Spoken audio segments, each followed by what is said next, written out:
Since I was doing some epoxy inlay work, I thought I would make a video and let you see some of the process we go through to make these signs.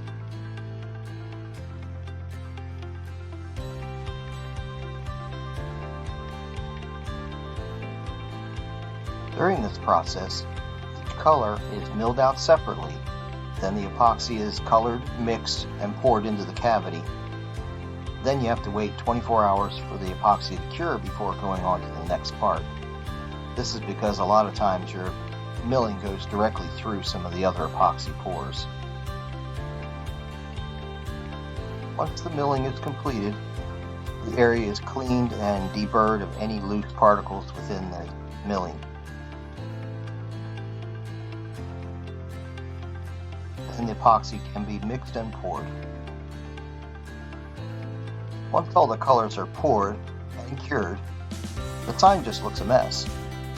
Then the fun starts, and we mill off the excess epoxy.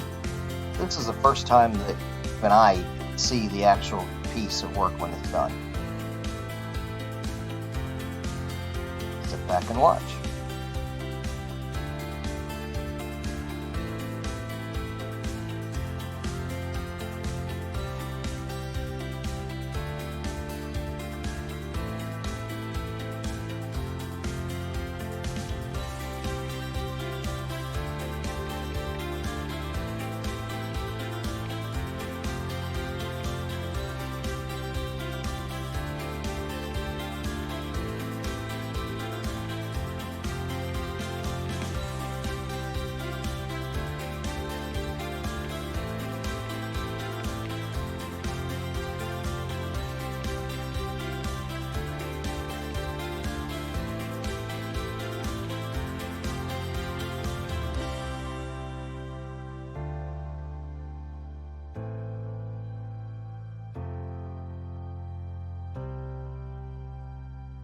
Once the milling is completed, the whole piece is sanded to a level of 220 grit sandpaper, and then a flow coat or a clear layer of epoxy is poured over the entire piece to give it that high gloss look.